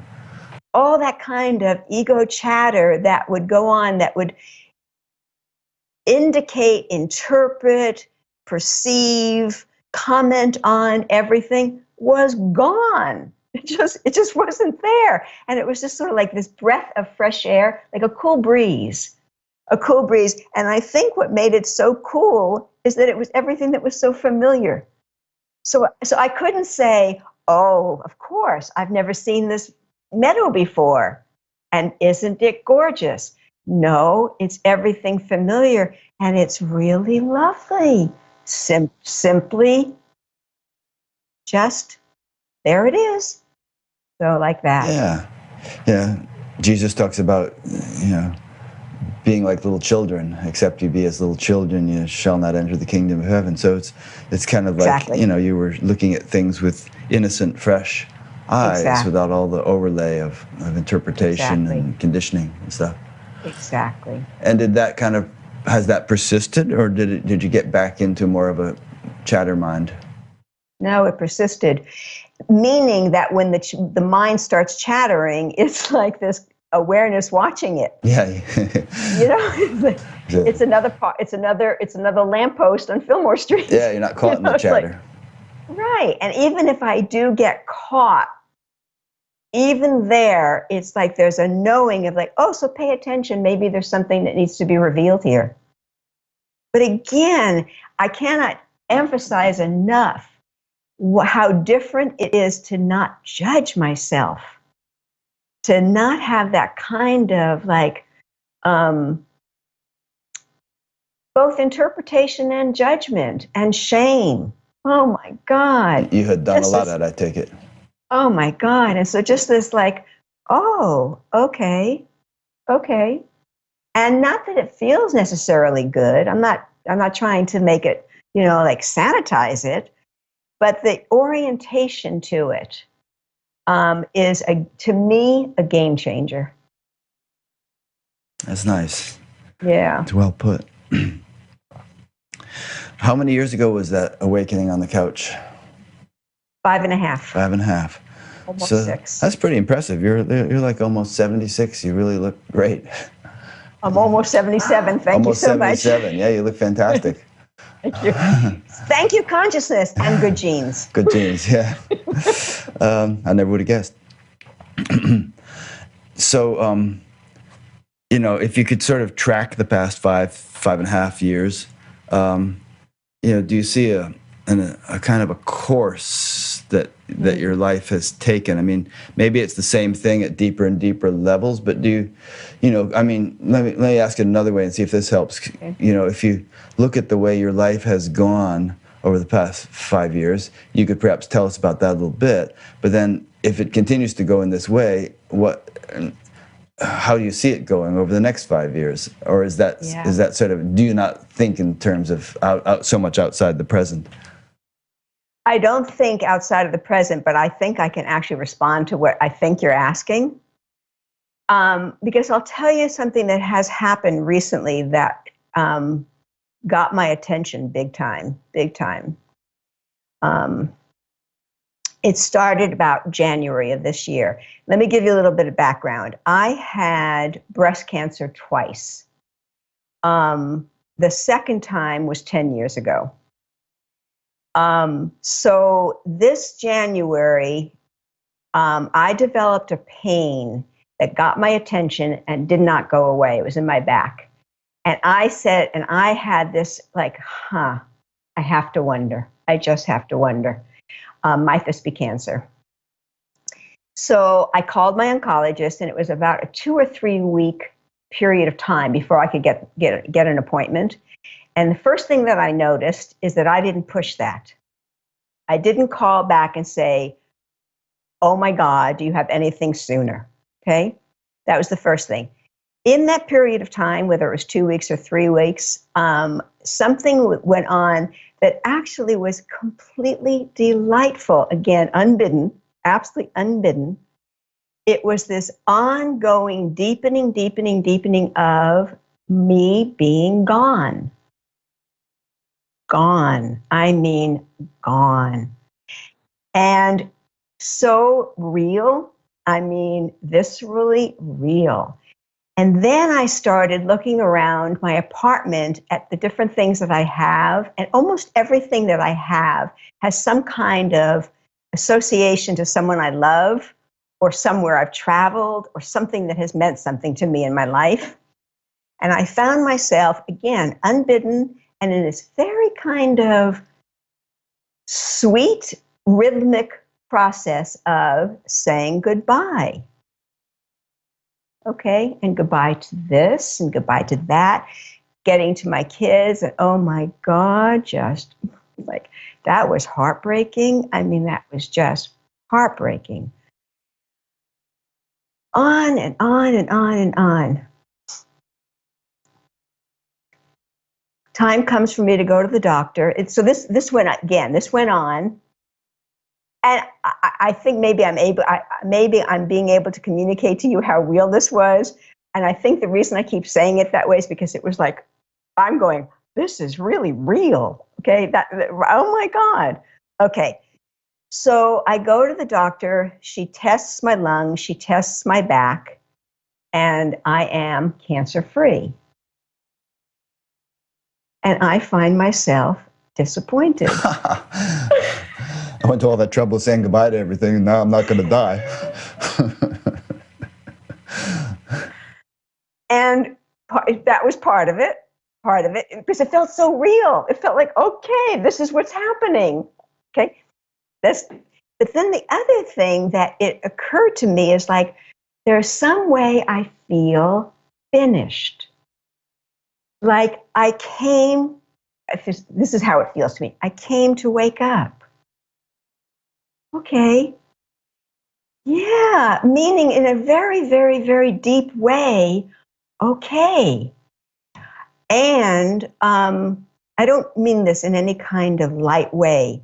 There's nobody in my life that cannot be all right without me.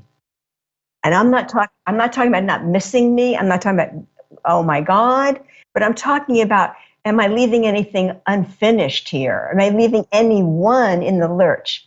No. Okay?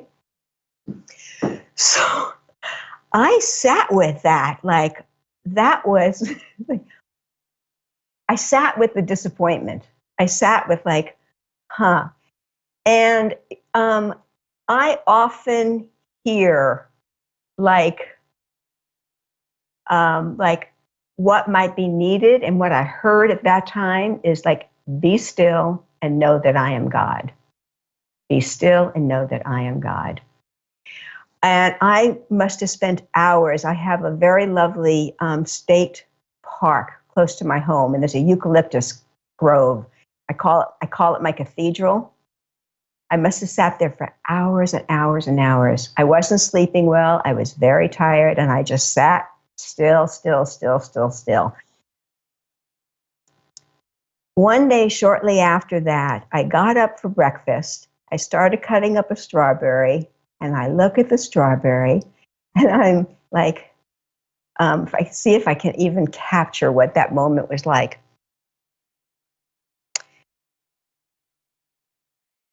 I can't capture the moment, but I will tell you the knowing that came out of that is like, oh, I'm here to eat strawberries.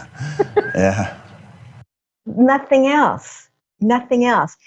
And I'm going to say something like almost conceptual in retrospect. It's like some kind of doing, some kind of like here for a purpose must have just dropped away, because it's not like being in direct contact is new for me, but it's a depth of being in direct contact with nothing else mattering, that sort of like went, oh, okay, that's it. There's nothing else. And so it brings me in the present into a here and now in a deeper way, So to respond to your question, it's like I could almost make a case for a 5, almost 6-year process of embodiment and a realization in an embodied kind of way. And then this kind of like, oh, okay, there's nothing needed but right here, this right now. That's it. And not conceptually, you know? Yeah. Well, all is well and wisely put. And there was a song by this jazz guy years ago that I think it might have been Miles Davis or Cannonball Adderley or somebody said the creator has a master plan. That was the name of the song. And, it's like it's not in our hands. And Yeah. and also even if you're just eating strawberries, the very presence on Earth of an awakened person is quite a rarity.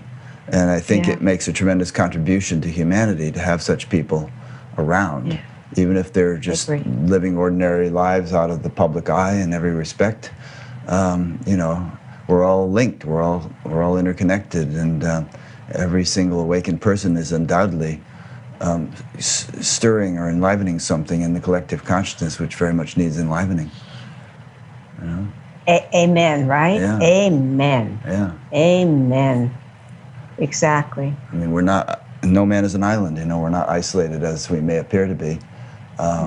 So we radiate an influence all the time. Yeah. Yeah. A question came in from Aaron in Dunedin, New Zealand. Aaron asks, where is the knowing of your experience? Does knowing of what is happening right now shift somehow? Is it your personality that shifts? Wow, great question. Great question. I'd say it's awareness that's knowing, and it just depends upon what awareness is attuned to. And it just moves from that to that to that to that. So you mean if awareness is object-oriented or object referral, then that's one thing. But if it's self-referral, that's another thing, and that's how the self is known by self-referral sort of mechanics. I don't quite get that question. And maybe I didn't get his question well. Well, it's like there's a verse in the Gita which says the self knows itself by itself. So what else can know the self? Because if we could step apart from it and know it, then it couldn't be the knower. Just as the eyeball cannot perceive itself. So what is the knowing of your experience? And your answer, I think, kind of addressed it in that way, sort of awareness of self-referral awareness kind of thing. Yeah. Yeah, but yes. I guess I'm going to say the same thing again, maybe a little different way. It's like what's awareness attending to, that's what it's knowing. So like right now, I'm knowing our conversation. Sitting by myself, I might be knowing how I feel. I might be knowing the sunshine coming through, but it just depends upon what's being attuned or attended to. In this moment, that's what's known. And would it be true to say that that living presence is not a matter of reminding yourself of it or checking in to make sure it's there or any such thing. It's kind of like breathing or in any Yeah. really automatic process. After a while, it just abides, regardless of whether you think about it or not. I think that's the gift of awakening. That's the remarkable gift of awakening, is that it's effortless. It goes, presence is on its own, present 100% of the time. And obviously, it's not a thing that can be thought about anyway. That would just be a concept. So what it actually is something which would have to be spontaneous and automatic once realized.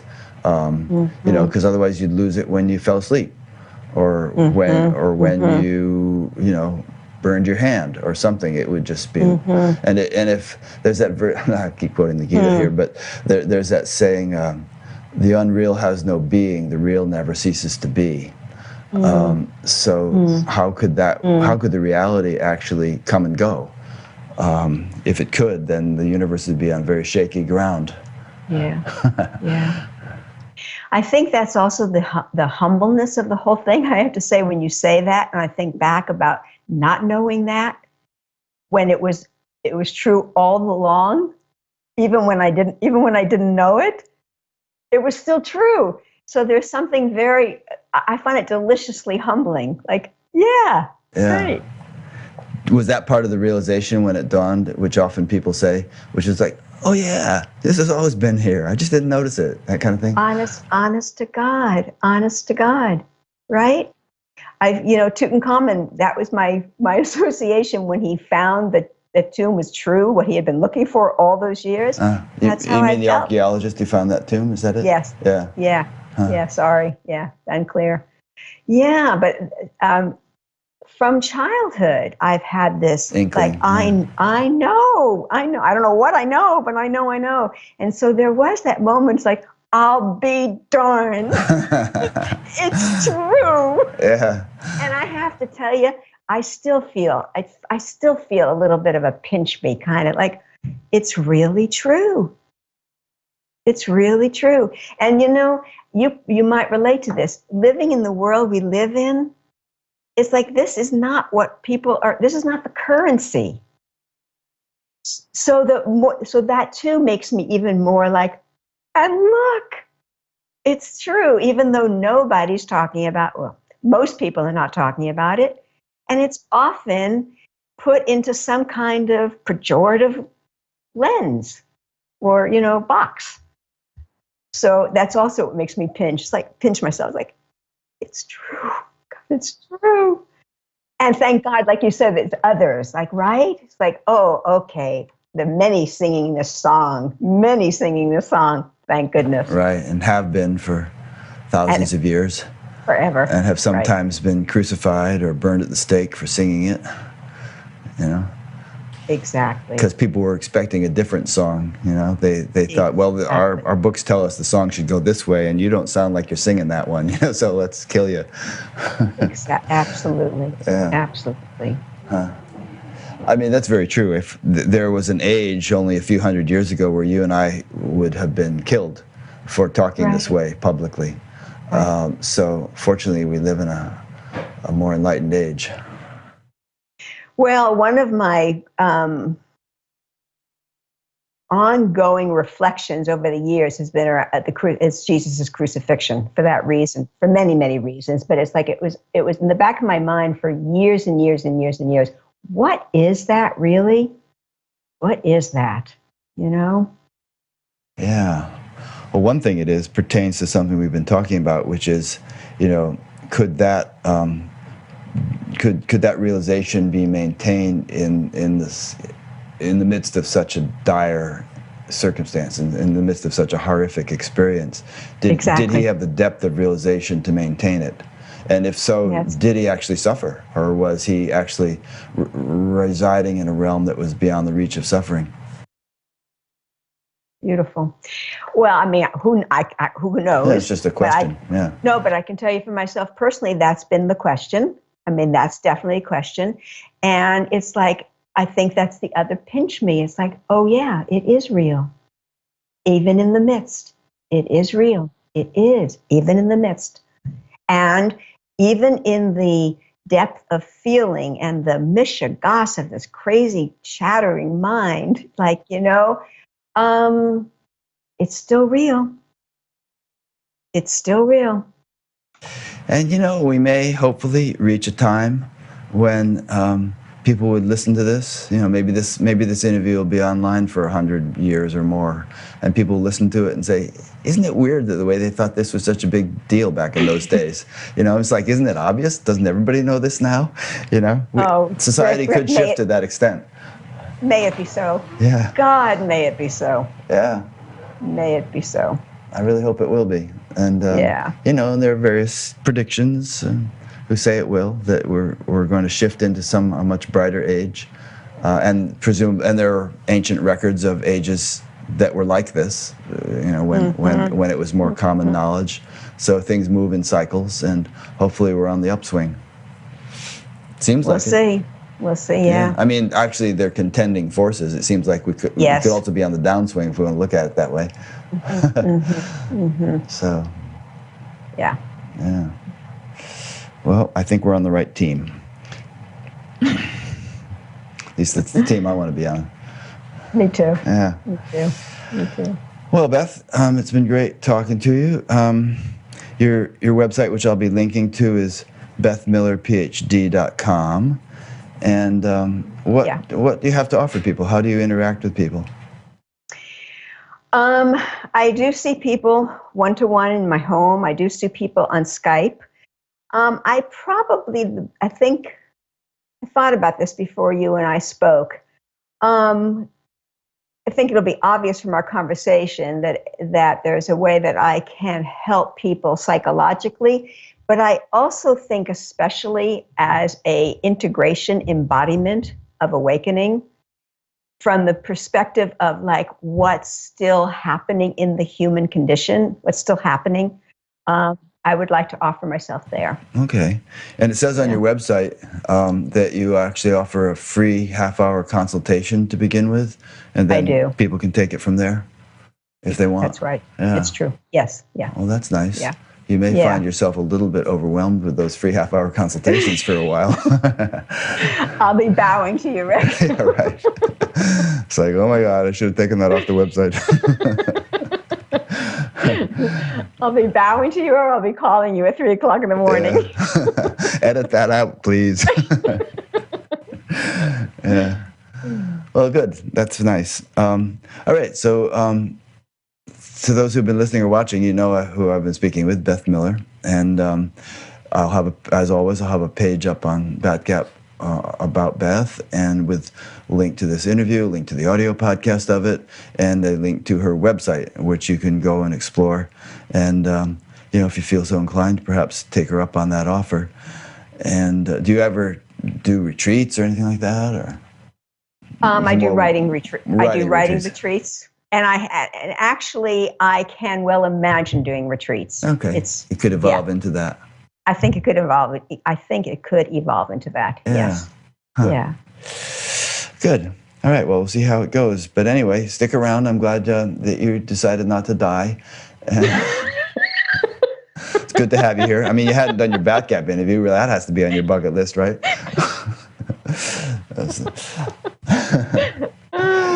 Yeah. I so thank you for your service. So thank you. So thank you. It's a joy. It's. I mean, it's not work. Yeah. Well, that's what makes it such a pleasure for us too. Right. And you're thanking a bunch of us. You're thanking Irene without and Dan and Jerry and Angel and various people who help with all this. It's couldn't do it without them all. Thank you. I had some lovely encounters with Jerry. I think we're fast friends. Oh, good. Yeah, a lot of people say that about Jerry. Jerry's the guy who helps ahead of time getting people set up technically with their camera and their microphone and all that stuff. And so often I hear from people, wow, what a great guy Jerry is. I really enjoyed meeting him. Sometimes they end up with having long philosophical conversations with him and stuff. No, he was a godsend. He couldn't have been sweeter, and he couldn't have been more helpful. And I don't know anything about technology, so he took me from zero to this. Yeah. Great. Yeah. Okay. Well, thanks so much, Beth. Thank It's you. really been nice getting to know you better. Hope to see Thank you. you. Maybe we'll see you out at the Science and Non-Duality Conference or something if you feel like going there. But in any case, we'll stay in touch. And thanks Thank to you, the thanks to. I just want to thank those who've been listening or watching. Next week, I'll be interviewing a woman in Israel named Georgie Johnson, and so stay tuned for that. And if you'd like to be notified of future interview or of new interviews whenever they're released, there's a mailing list sign up thing on batgap.com. And I've mentioned the audio podcast, which you can do. Some people don't have time to sit in front of their computer. And also I mentioned the PayPal donation thing. If you feel like contributing, there's a PayPal button on every page of the site. So thanks for listening or watching, and we'll see you for the next one.